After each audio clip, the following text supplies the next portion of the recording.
नमस्कार साथियों। मैं सबसे पहले आपका हमारे एलएसी लक्ष्य एग्रो क्लासेस के यूट्यूब चैनल और मेरे अपने पर्सनल चैनल साइंस वाले सर पर मैं आप सभी का हार्दिक स्वागत करता हूं, अभिनंदन करता हूं। जैसा कि विद्यार्थियों की डिमांड आ रही थी कि सर हमें घर पर पढ़ने के लिए कंटेंट चाहिए होता है कि जितना आप हमें इंस्टीट्यूट में पढ़ाते हो हम उसके अलावा भी एक्स्ट्रा तैयारी करना चाहते हैं। कई बच्चे ऐसे हैं जो दूर दराज क्षेत्रों में रहते हैं, डेली समय पर कोचिंग नहीं आ सकते हैं, तो उन सभी की समस्याओं को मद्देनजर रखते हुए हम लोगों ने हमारा ये नया यूट्यूब चैनल चालू किया है, जहां पर आपके साइंस के, इंग्लिश के, मैथ, रीजनिंग और हिस्ट्री, पॉलिटी विद ज्योग्राफी, इन सभी सब्जेक्ट के कंटेंट आपको अवेलेबल करवाए जाएंगे, जिससे आप अपनी हर प्रकार की प्रतियोगी परीक्षाओं में अच्छे नंबर लाकर सफलता अर्जित कर सकते हैं। ज्यादा समय में आपका ना लेते हुए अपने आज के पहले टॉपिक की मैं बात करूंगा। अपना पहला टॉपिक है इलेक्ट्रिसिटी से रिलेटेड, जिसमें मैं आपको कंप्लीटली करंट क्या होता है, करंट कैसे फ्लो होता है, इसकी क्या क्या प्रॉपर्टीज हैं, रेजिस्टेंस क्या होता है, कॉम्बिनेशन ऑफ रेजिस्टेंस जिसके अपन कहते हैं कि प्रतिरोधों का संयोजन है वो किस प्रकार किया जाता है, ये सब हम इस चैप्टर में पढ़ने वाले हैं।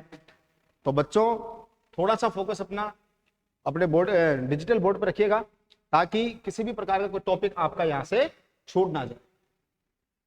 देखिए पहला टॉपिक है मेरा आपके पास में विद्युत धारा, इलेक्ट्रिक करंट। बहुत बेसिक सा शब्द है करंट या धारा, जिसको आप सभी जानते हो कि अचानक से आपका हाथ आपके किसी भी बोर्ड में लग जाए, जो आपके इलेक्ट्रिक बोर्ड आपके नॉर्मली सभी के घरों में होते हैं, और अचानक से आपको झटका लगे, वो झटका जिसके कारण लगता है वो क्या होती है, आपकी धारा। परिभाषा की मैं बात करूं तो विद्युत धारा आप कह सकते हो कि किसी भी चालक में आवेश के प्रभाव, किसी भी चालक में आवेश के प्रवाह को, फ्लो ऑफ चार्ज, क्या कहलाता है, करंट, विद्युत धारा कहते हैं। विद्युत धारा को आई से दर्शाया जाए। देखो यहां पर एक जो गौर करने वाली बात है, बड़ा गौर करने वाली बात यह है कि जो चीज आपने पढ़ी है यहां पर कि किसी भी चालक में आवेश के प्रभाव, एक बहुत बेसिक सी चीज है अपने पास में। बच्चे समझ नहीं पाते कि सर ये जो चार्ज है जिसको अपन आवेश कहते हैं, ये आवेश क्या है। टॉपिक को आगे बढ़ाने से पहले चार्ज के बारे में अपन थोड़ा सा जान लेते हैं। तो इसको मैं छोटे से एक कहानी के रूप में मैं आपको समझा देता हूं कि चार्ज क्या था, किसने चार्ज के बारे में आपको बताया। यूनान में हमारे एक मित्र हुए जिनका नाम था थेल्स भैया। भौतिकी में और गणितीय क्षेत्र में थेल्स का नाम बड़े सम्मान आदर के साथ में लिया जाता है, क्योंकि जिस चीज को हम पढ़ रहे हैं या जिस चीज को हम आज यूज कर रहे हैं, इलेक्ट्रिसिटी, तो विद्युत धारा और आवेशों के मध्य जो संबंध अपने को सबसे पहले बताया वो बताने वाले थेल्स भैया थे। इन्होंने इस चीज को कैसे डिस्कवर किया, कैसे डिस्कवर नहीं किया, इसके बारे में थोड़ी सी चर्चा कर ली जाए। थेल्स यूनान के रहने वाले थे। यूनान में एक समुद्र है जिसका नाम है वोल्टिस सागर। क्या है, वोल्टिस सागर। तो थेल्स भाई की जो मोहतरमा थी, उन मोहतरमा से एक दिन हमारे थेल्स भैया किसी चीज को लेकर लड़ झगड़ लेते हैं। लड़ झगड़ने के बाद में आप जानते हो ये भारतीय परंपरा रही है हमारी तो, कि मोहतरमा से घर में लड़ाई और ससुराल में साली से पंगा ना ले तो ही आदमी खुश रह सकता है। अब इन्होंने तो वो कहते हैं ना कि बढ़ती हुई आग में घी डाल दिया, मोहतरमा को नाराज कर दिया। मोहतरमा ने भी साफ कह दिया कि जाओ साहब आज खाना वाना नहीं मिले।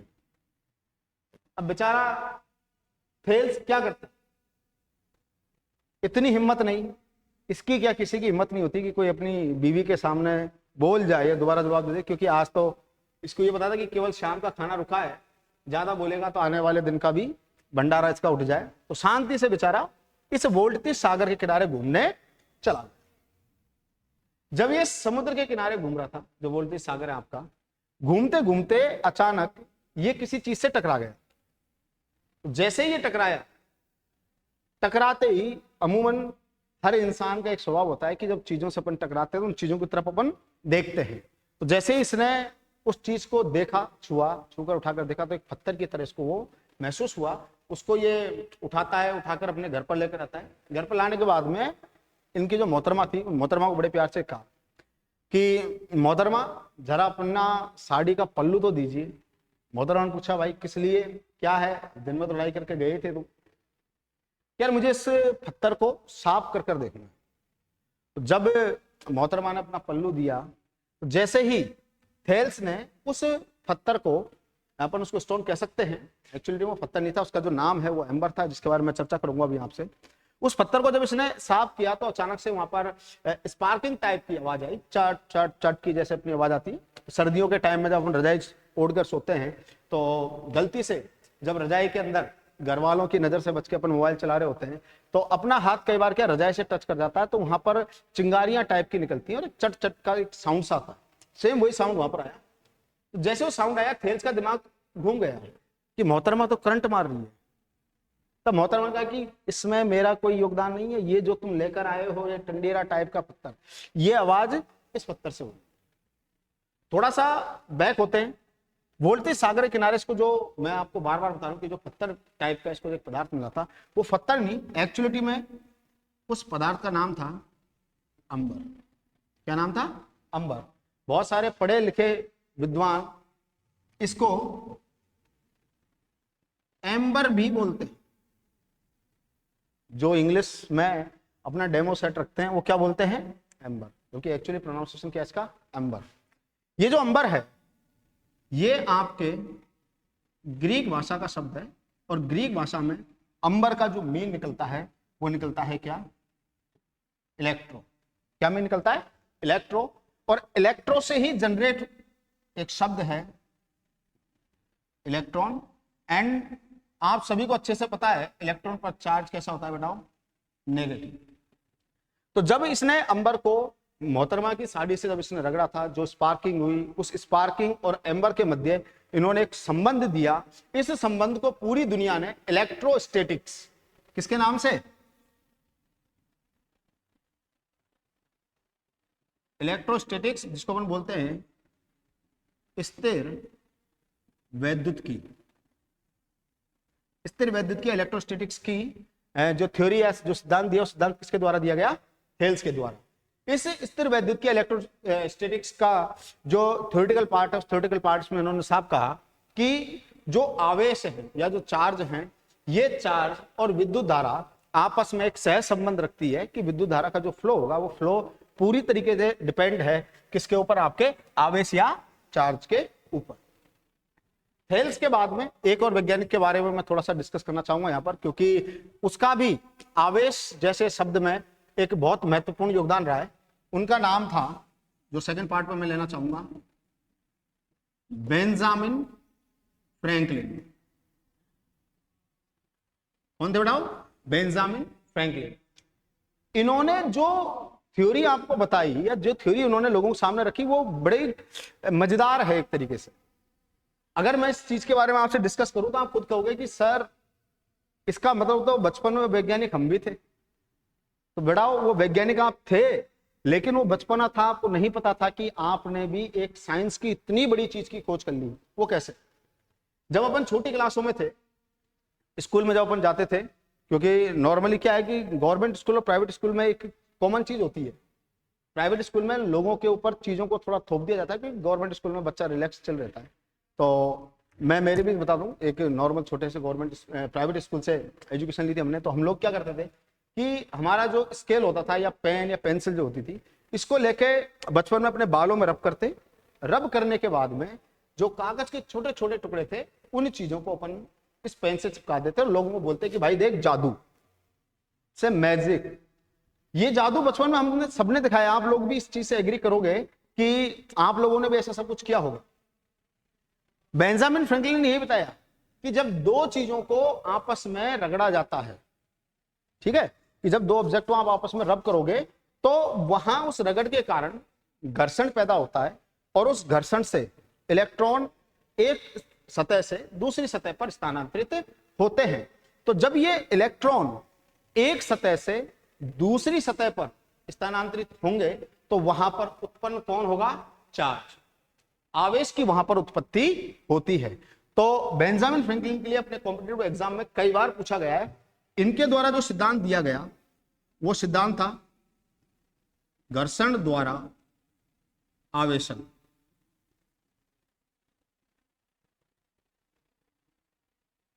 चार्जिंग बाय फ्रिक्शन, थ्योरी जो दी घर्षण द्वारा आवेशन की, किसने दी? बेंजामिन फ्रैंकलिन ने। स्थिर वैद्युतीय की थ्योरी किसने दी? थेल्स ने।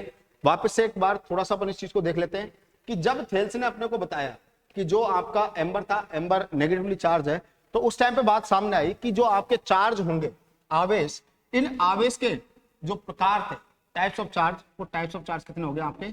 दो, एक पॉजिटिव और एक नेगेटिव। देखो पॉजिटिव और नेगेटिव चार्ज क्या होते हैं? अगर मैं दो पॉजिटिव चार्ज लेता हूं, प्लस प्लस या माइनस माइनस, तो जब दो एक जैसे चार्ज हो, एक जैसे जो आवेश है, जिनको अपन सजातीय आवेश कहते हैं, कि जब इन आवेशों को आपस में एक दूसरे के पास में लाया जाता है तो ये एक दूसरे को रिपेल करते हैं, प्रतिकर्षित करते हैं, दूर भागते हैं एक दूसरे से।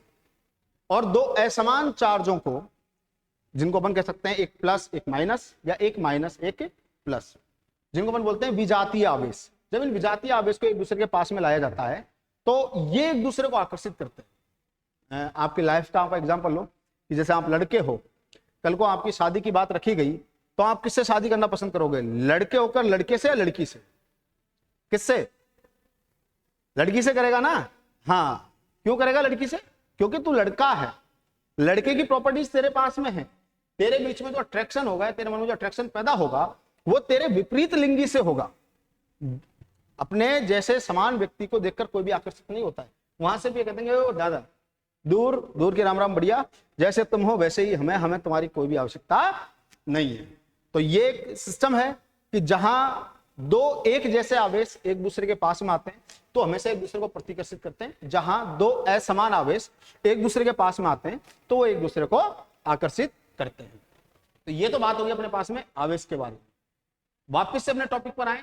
टॉपिक था विद्युत धारा। विद्युत धारा किसे कहोगे? किसी भी चालक में आवेश के प्रवाह को क्या कहते हैं अपन? विद्युत धारा। विद्युत धारा किसे दर्शाते हैं अपन? आई से। देखो, चालक में आवेश का प्रवाह, अगर किसी चालक में 1 सेकंड में 1 कूलाम आवेश प्रवाहित हुआ तो वहां पर धारा का मान 1 एम्पियर। 1 सेकंड में 5 कूलाम आवेश प्रवाहित हुए तो धारा का मान 5 एम्पियर। मतलब जितने भी आवेश 1 सेकंड में प्रवाहित होंगे, उन आवेशों की संख्या क्या कहलाएगी? उस चालक तार में प्रवाहित धारा का मान। ठीक, आ जाए। विद्युत धारा जो है ये किस प्रकार की राशि है? विद्युत धारा अदिश राशि। मैं पहले वाले अपने वीडियोज में आपको बहुत अच्छे से क्लियरली समझा चुका हूं कि अदिश राशियां क्या होती है, सदिश राशियां क्या होती हैं। ऐसी राशियां जिनमें केवल और केवल परिमाण दिया हो, दिशा का कोई ज्ञान नहीं होता है या उनकी कोई पर्टिकुलरली दिशा नहीं दी जाती है, उनको अदिश राशि कहा जाता है। और ऐसी भौतिक राशियां जिनमें दिशा और परिमाण दोनों एक साथ दिए जाते हैं, उन्हें अपन सदिश राशि कहते हैं। वापिस से इसका अगले वीडियो में इनके बारे में बात करने वाले हैं। देखिए, जो परिभाषा थी कि किसी भी चालक में आवेश के प्रवाह को विद्युत धारा कहते हैं, उसी से इसका सूत्र बन गया विद्युत धारा I बराबर आवेश बटा समय। यहां लिख सकते हैं इसको अपन, धारा बराबर आवेश बटा समय, कि एकांक समय में जितने आवेश प्रवाहित हो रहे हैं उन आवेशों की संख्या क्या है? धारा। धारा को डिनोट किया जाता है किससे? I से। बड़ा आवेश को डिनोट करेंगे अपन Q से, समय को डिनोट करते हैं T से। तो यहां आपका जो फॉर्मूला बना वो फॉर्मूला बन गया I equal Q upon T। Clear?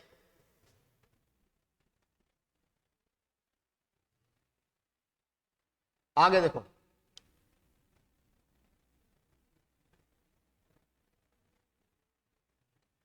विद्युत धारा के मात्रक की अपन बात करें। देखें यहां थोड़ा सा, विद्युत धारा का जो सूत्र था वो सूत्र क्या था आपके पास में? आवेश बटा समय, ये था। देखें, आवेश का जो मात्रक होता है वो मात्रक क्या होता है? कूलॉम।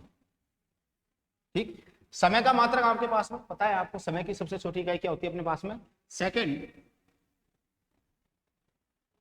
तो आपका यहां पर जो विद्युत धारा है, विद्युत धारा का जो SI मात्रक है वो क्या बन गया? कूलॉम बटा सेकंड। इसको एक दफा एग्जाम में पूछा गया और वो डायरेक्टली आपसे ये नहीं पूछा गया था कि विद्युत धारा का SI मात्रक क्या होता है। मोस्टली बच्चे याद रखते हैं कि विद्युत धारा है, रट लेते हैं बहुत सारे बच्चे कि ठीक है सर एम्पियर या कूलॉम बटा सेकंड। जिसको अपन कूलम बटा सेकंड को अपन एम्पियर भी लिखते हैं, ये होता है। एग्जामिनर ने क्वेश्चन को थोड़ा सा ट्विस्ट में कन्वर्ट कर दिया, ट्विस्ट पैदा कर दिया क्वेश्चन के अंदर। क्वेश्चन को कन्वर्ट किस तरीके से करता है वो, कि कूलम बटा सेकंड निम्न में से किस भौतिक इकाई का मात्रक होता है।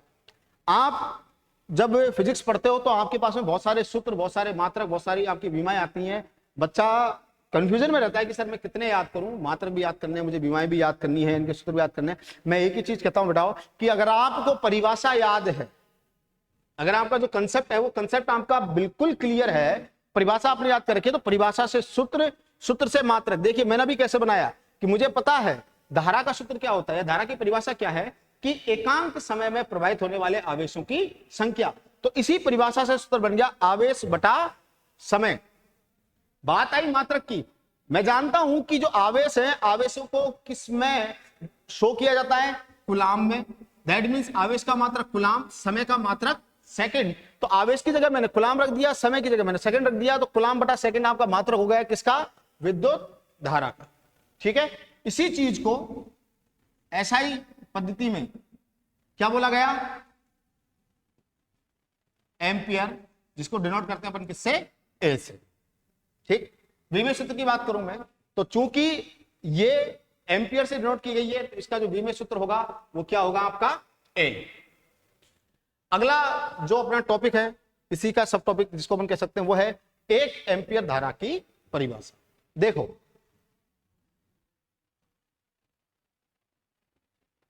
ये कोई चालक तार है आपका, ठीक है। इस चालक तार में 1 सेकंड में 1 कूलम आवेश प्रवाहित हो, 1 सेकंड में 1 कूलम। तो धारा का मान 1/1 कितना आ गया, 1 एम्पियर। 1 सेकंड में 5 कूलम आवेश प्रवाहित हुए, धारा का मान 5/1 कितना आ गया, 5 एम्पियर। देखो 5 सेकंड में अगर 20 कूलम आवेश प्रवाहित हुए तो धारा का मान 20/5 4 एम्पियर। यहां जो अपन ने धारा कैलकुलेट करी, इस धारा कैलकुलेशन के अंदर ही जो पहला मेरा आपका जो था कि 1 सेकंड में 1 कूलम अगर आवेश प्रवाहित हो रहा है तो धारा का मान क्या रहा है, 1 एम्पियर। जो छोटे बच्चे हैं 10th या 12th क्लास के अंदर, उनसे कई बार परिभाषा पूछ ली जाती है कि 1 एम्पियर को परिभाषित कीजिए। हालांकि कंपटीशन में परिभाषाएं नहीं आती, लेकिन थोड़ा सा आपका बेसिक कंसेप्ट भी आपका क्लियर होना चाहिए। तो अपन कह सकते हैं कि किसी भी चालक तार में यदि 1 सेकंड में 1 कूलम आवेश प्रवाहित हो रहा है, कितने सेकंड में, 1 सेकंड में 1 कूलम आवेश प्रवाहित हो रहा है, तो वह धारा का मान क्या आएगा आपका, 1 एम्पियर आएगा। Is that clear? देखें यहां 1 एम्पियर धारा की परिभाषा, यदि Q का मान 1 कूलम है, समय आपका 1 सेकंड है, तो सूत्र क्या था, Q/T। Q की जगह लग दिया आपने 1 कूलम, T की जगह लग दिया आपने 1 सेकंड, तो आपकी धारा का मान क्या आ गया, 1 एम्पियर। नेक्स्ट स्लाइड पर चलते हैं। देखिए ये तो हो गई बात विद्युत धारा क्या थी, विद्युत धारा का सूत्र क्या था, उसके मात्रक क्या थे। अब थोड़ा सा अपन देख लें, एक नई चीज अपन ऐड करिए कि इसमें टाइप्स ऑफ इलेक्ट्रिक करंट की जो विद्युत धारा है, विद्युत धारा के प्रकार।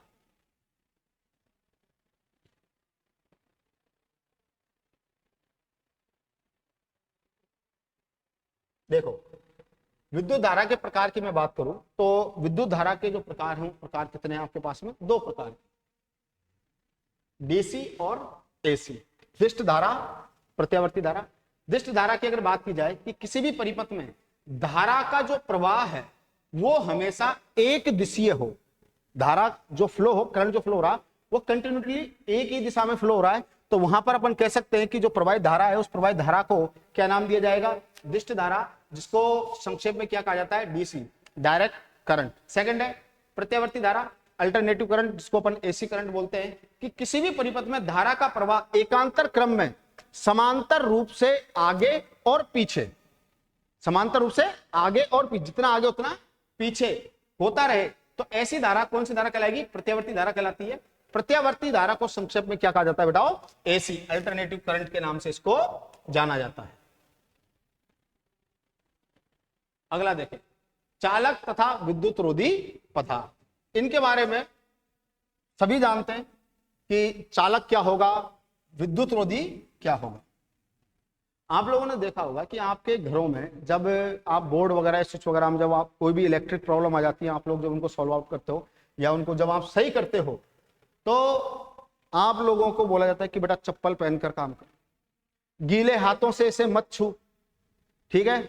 आपको प्लास वगैरह दिए जाते हैं जिनके ऊपर प्लास्टिक का एक कवर होता है, स्ट्रॉन्ग प्लास्टिक होती है, ताकि वो करंट आपके अंदर फ्लो ना हो। लेकिन कई बार ऐसा होता है कि आपके हाथ गीले वगैरह होते हैं, आप बोर्ड वगैरह को आप जब छू लेते हो तो आपके शरीर में एक जोरदार झटका लगता है। एक जगह तो आपने किसी एक उपकरण की सहायता से जो प्लास्टिक से कवर्ड था, आपने किसी भी वायर को दूसरे वायर के साथ में कनेक्ट कर दिया, इसमें करंट फ्लो हो रहा था और आपको करंट नहीं लगा। लेकिन कई बार नॉर्मली बिना किसी उपकरण के आप हो और आप जैसे अगर गीले हो या फिर जनरली नॉर्मल वे में सूखे भी ले सकते हो, लेकिन अगर आपके पास कोई प्लास्टिक वगैरह नहीं है, आप किसी बोर्ड वगैरह के जिसमें हल्का सा अर्थिंग वगैरह बन रही हो, करंट वगैरह आ रहे हो, तो वहां आपको झटका लगता है। वो झटका लगने का जो मेन रीजन है, वो मेन रीजन यही है कि कुछ पदार्थ तो ऐसे होते हैं जो अपने अंदर करंट को फ्लो होने देते हैं, विद्युत धारा का प्रवाह होने देते हैं, और कुछ पदार्थ अपने पास में ऐसे होते हैं जो अपने अंदर करंट को फ्लो होने ही नहीं देते। जिनमें करंट लगातार रूप से फ्लो हो रहा है, उनको अगर आप छुओगे तो आपको झटका महसूस होना है, क्योंकि वो विद्युत के चालक हैं। जो अपने अंदर करंट को फ्लो नहीं होने दे रहे हैं, उनको अपन क्या बोलते हैं? विद्युत के कुचालक या विद्युत रोधी।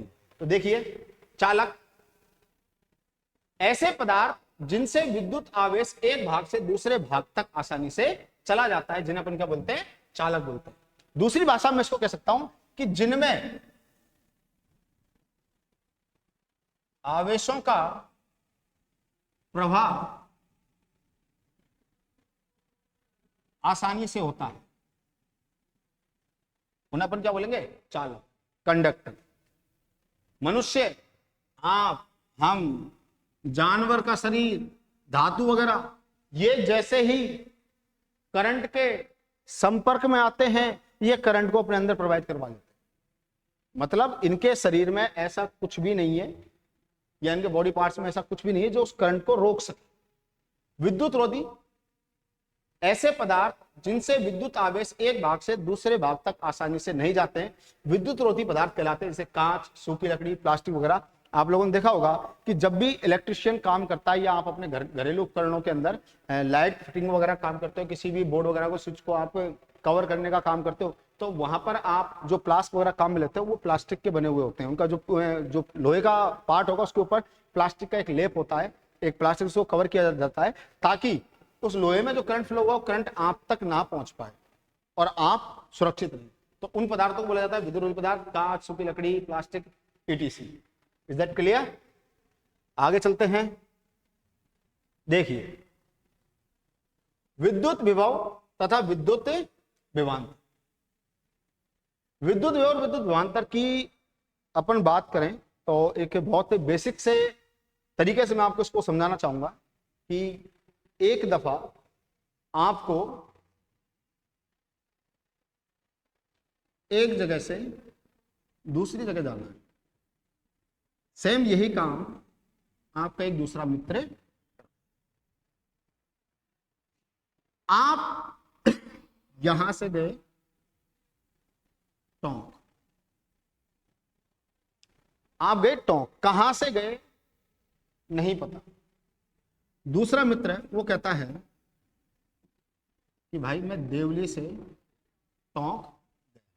दोनों मित्र, काम दोनों ने जाने का किया है, दोनों पहुंच कहां रहे हैं? बताओ, टोंक पहुंच रहे हैं। लेकिन एक मित्र तो कहता है कि मैं टोंक गया, दूसरा मित्र कहता है कि मैं देवली से टोंक गया। दोनों में अंतर क्या है? बहुत बेसिक सा अंतर है। आप कहोगे कि सर पहले वाले में हमें उसका प्रारंभिक बिंदु या इनिशियल पॉइंट अपने को मालूम है नहीं है कि जो मित्र हमारा टोंक गया है वो कहां से गया, और आप कारणवश या उत्साहवश उससे आप डायरेक्टली पूछ सकते हो कि भाई आप टोंक तो गए हो, अच्छा है, लेकिन आप टोंक कहां से गए हो? आपका इनिशियल पॉइंट, जो आपका प्रारंभिक बिंदु है, वो क्या था? इसके बारे में कोई जानकारी अपने पास नहीं है। और गणित में या फिजिक्स में जिन चीजों के बारे में अपने को नहीं मालूम होता है या जिन चीजों के बारे में अपने को नहीं बताया जाता है, उनको मान लिया जाता है कि ये कहां से आई हुई है? अनंत से आई हुई। ठीक है, तो इस अनडिफाइंड पॉइंट को मैं क्या बोल सकता हूं? अनंत बिंदु। ठीक। दूसरा है देवली, इसका initial point Tonk final destination वाला पॉइंट है इसका, प्रारंभिक बिंदु भी है, अंतिम बिंदु भी है। तो यहां तो पूछने का कोई सवाल ही नहीं कि आप कहां से आए और कहां गए। तो अब इसको थोड़ा सा लैंग्वेज वाले पार्ट में अपन समझें कि किसी भी आवेश को अनंत बिंदु से, किसी भी आवेश को अनंत बिंदु से एक निश्चित बिंदु तक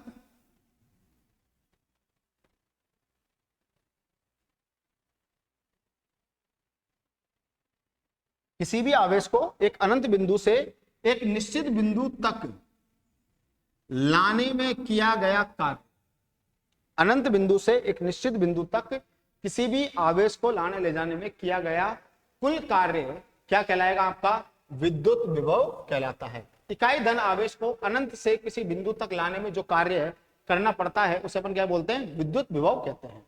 सेम यही चीज।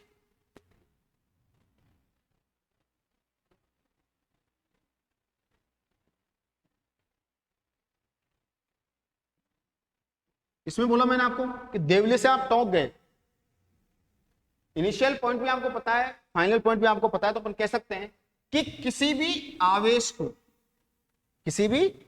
को एक निश्चित बिंदु से दूसरे निश्चित बिंदु तक ले जाने में किया गया कुल कार्य क्या कहलाएगा? आपका विद्युत विभवांतर।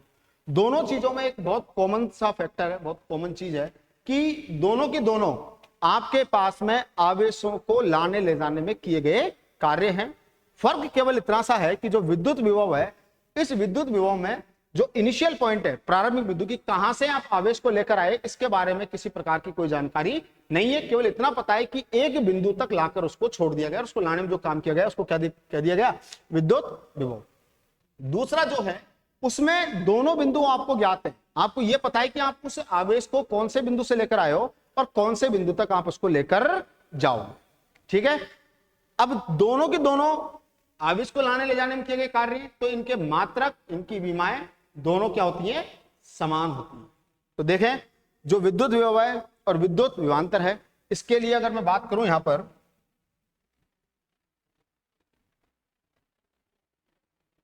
तो देखो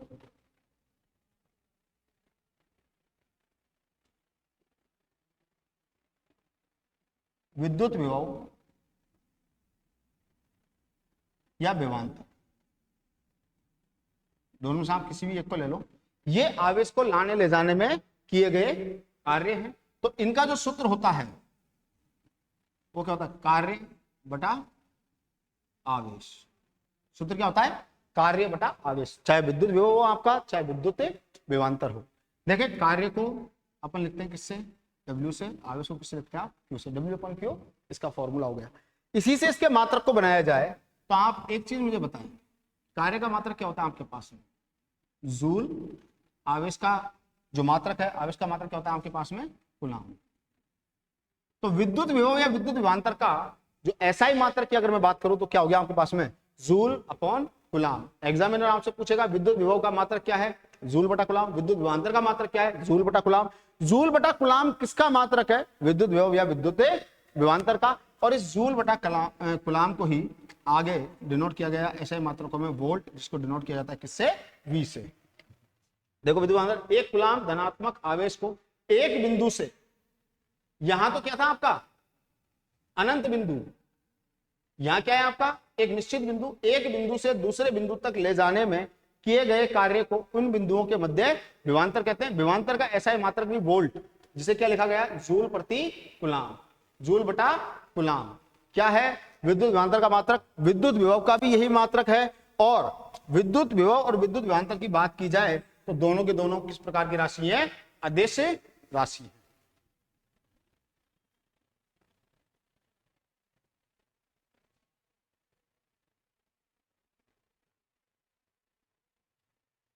ओम का नियम, अगला टॉपिक है आपके पास में, ओम का नियम। देखो, जॉर्ज साइमन जो सर थे, हमारे वैज्ञानिक थे, इन्होंने एक बहुत अच्छी बात कि कोई भी जो चालक तार है, उस चालक तार के सिरों के मध्य उत्पन्न विभवांतर उस चालक तार में प्रवाहित धारा I के समानुपाती होता है। कैसे होता है ये देखें थोड़ा सा।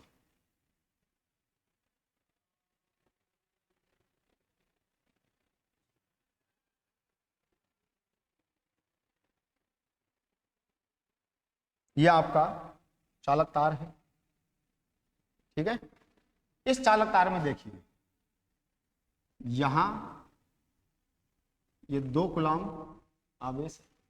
इस 2 कूलम आवेश को यहां से यहां तक लेकर जाना, ठीक है। अब आवेश जितने प्रवाहित होंगे धारा का मान भी उतना ही प्रवाहित होगा।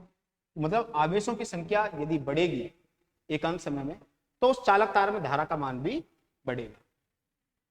अगर 2 कूलम आवेश है धारा का मान थोड़ा कम होगा, 4 कूलम आवेश है धारा का मान थोड़ा बढ़ेगा, 6 कूलम आवेश है धारा का मान और ज्यादा बढ़ेगा, 10 कूलम आवेश है धारा का मान और अधिक बढ़ेगा। तो पहली बात कि यहां आवेश बढ़ा तो बेटा क्या बढ़ गई, धारा भी बढ़ चुकी है, ठीक। जब आवेशों की संख्या अगर बढ़ रही है तो आवेशों की बढ़ती संख्या के दौरान उनको लाने ले जाने में जो काम होगा क्या वो काम नहीं बढ़ेगा? ऑफिशियली बात है, बढ़ेगा काम भी। तो जब आवेशों को लाने ले जाने में काम बढ़ रहा है तो ये लाना ले जाना ही तो विद्युत विभव और विद्युत विभवांतर कहलाता है। तो आवेश बढ़ रहा है, इसका मतलब उसका विभव या विभवांतर भी बढ़ रहा है। पहले अपन ने बोला कि आवेश बढ़ेगा, ठीक है। यहां आवेश बढ़ा तो क्या बढ़ी, धारा बढ़ी। तो भाई जब आवेश बढ़ ही रहा है तो उनको लाने ले जाने में काम बढ़ रहा है, मतलब उनका विभवांतर भी बढ़ रहा है। तो क्या मैं ये नहीं कह सकता कि जब विभवांतर का मान बढ़ता है तो धारा का मान भी बढ़ता है? तो इस चीज को मैं इस प्रकार से भी कह सकता हूं कि जब विभवांतर का मान घटता है तो धारा का मान भी घटता है। इन शॉर्ट जो विभवांतर है और जो धारा है वो एक दूसरे के समानुपाती होते हैं।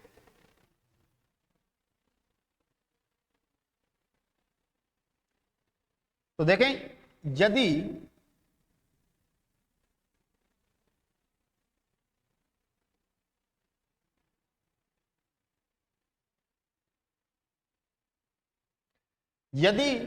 चालक के सिरों के बीच का विभवांतर V, विभवांतर को अपन ने वोल्ट से वहां शो किया था, ठीक है।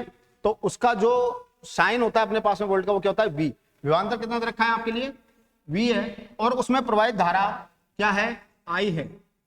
तो जो ओम का नियम है, ओम के नियम से क्या होगा, V समानुपाती I, कि V का मान बढ़ेगा I का मान बढ़ेगा, V का मान घटेगा तो I का मान भी आपके पास में घटेगा, ठीक है। इस समानुपाती के चिन्ह को खत्म करने के लिए हमें एक नियतांक की जरूरत होती है। तो V समानुपाती I जो था आपका, इसको कर दिया जाएगा V बराबर I R। यहां पर एक नई चीज आई आपके पास में, वो नई चीज क्या है आपकी, कि यहां पर आया एक शब्द R। ये R क्या है आपका, प्रतिरोध नियतांक, रेजिस्टेंस कांस्टेंट। अब बात की जाए इस R के बारे में, R क्या है। लेकिन R तक पहुंचने से पहले मैं एक चीज आपके लिए और क्लियर कर दूं। कई बार आपके पास में जो ओम का नियम है, इस ओम के नियम से एक बहुत ही बेसिकल एक शानदार टाइप का क्वेश्चन आपके पास में आता है। वो आता ये है कि ओम के नियम का गणितीय रूप क्या है। कई मैंने कॉम्पिटिटिव एग्जामों में देखा है इस क्वेश्चन को आते हुए कि ओम के नियम का गणितीय रूप। तो जो V बराबर आई आर आप लिखते हैं ये क्या है, ओम के नियम का गणितीय रूप, mathematical formation of Ohm's law V equal I R. और एक क्वेश्चन आता है आपके पास में कि ओम के नियम के अनुसार विभवांतर V व I के मध्य बनने वाला ग्राफ कैसा होता है। तो याद रखें ओम ने अपने को क्या बताया कि किसी भी चालक तार के सिरों के मध्य उत्पन्न विभवांतर उसमें प्रवाहित धारा I के समानुपाती होता है। दैट मीन्स V का मान बढ़ेगा I का मान बढ़ेगा, V का मान डाउन होगा I का मान भी डाउन होगा, I का मान डाउन होगा V का मान डाउन होगा, I का मान अप होगा V का मान भी अप होगा, क्योंकि दोनों एक दूसरे के सिमिलर पैरेलल कंस्ट्रक्शन के अंदर ये चलते हैं। तो इन दोनों के मध्य जो ग्राफ बनता है वो ग्राफ कैसा बनता है, इसको बोला जाता है सरल रेखीय ग्राफ। देखें ये करंट I है आपका, ये आपका पोटेंशियल डिफरेंस विद्युत विभवांतर V है, ये 0 है यहां पर,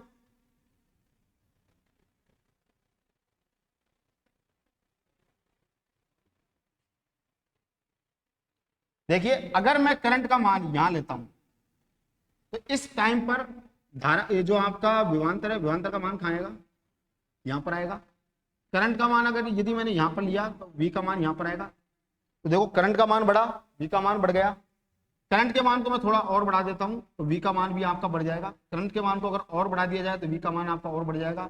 थोड़ा और बढ़ाता हूं तो थोड़ा आपका और बढ़ेगा। जैसे जैसे धारा I का मान बढ़ रहा है आपके विभवांतर V का मान भी बढ़ रहा है। तो ये आप याद रखें कि जो आपके पास में आपका विभवांतर है V और विद्युत धारा I है, इन दोनों के मध्य जो ग्राफ बनता है वो ग्राफ कैसा बनता है आपका, सरल रेखीय ग्राफ।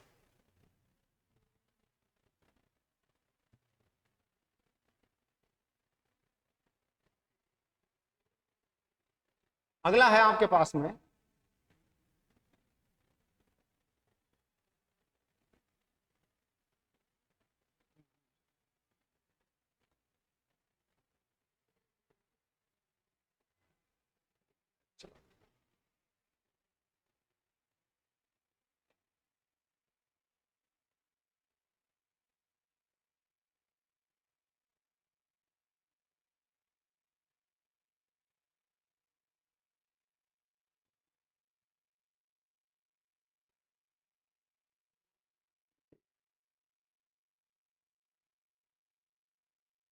देखिए यार बहुत से बार बार जा रही है।